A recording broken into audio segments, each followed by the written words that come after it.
last thing I was going to show was a PayPal integration. Now, if you've got PayPal enabled and using Host to Cashier takes care of it for you. There will just be a Pay by PayPal button on the screen. If you're an API integration and you want to use PayPal, there's some steps you need to go through. It's important to state that an Explorer account does not have PayPal enabled by default.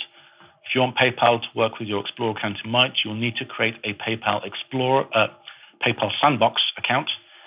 Look at PayPal's documentation. It's very straightforward. You create a Sandbox account. It'll give you some details you can send to us, and we'll configure that on your Explorer account so you can use PayPal. So, Pay by PayPal. So, let's show what that actually does. Oops. So, much like the PayCash, it's just, rather than all the card details, some simple PayPal details. In this case, 2 URLs. The URL on your merchant site to return to after processing the transaction, and the URL to return to if the user clicks cancel. I remember, and I said that the user did not have, an Explorer account does not have PayPal enabled out of the box. So before I forget, I shall switch to some credentials for one that I prepared earlier that does have PayPal enabled. There we go. Marvelous. So the requests, you submit the request for the PayPal transaction. You'll get, if successful, you'll get a response status that the transaction is pending. So much like 3D Secure, at this point you need to redirect the user, although rather to ACS, in this case it's to PayPal. And there's a URL, and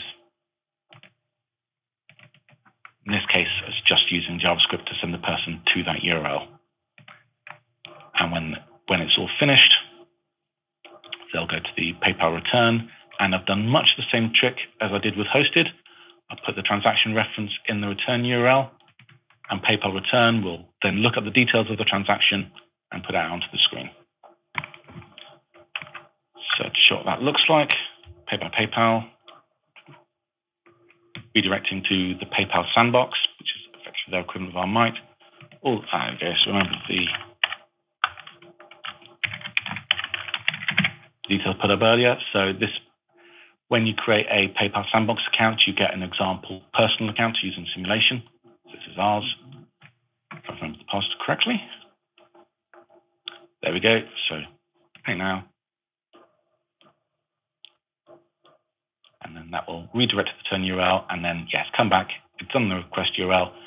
And when it's gone through PayPal, we get some additional information out. So you haven't got a masked PAN, you've got PayPal's payer ID and the email account that was used to pay.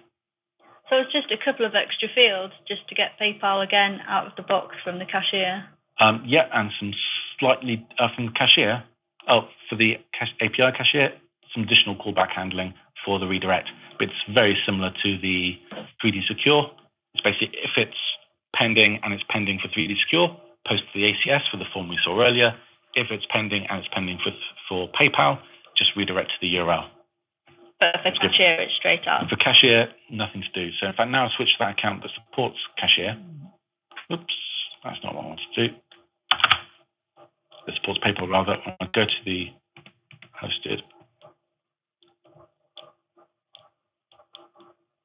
Then I've got pay with card or pay with PayPal.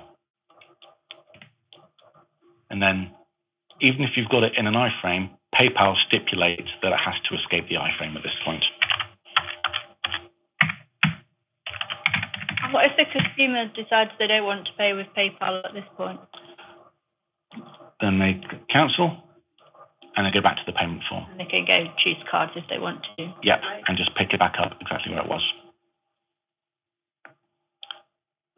Yeah, and that's that.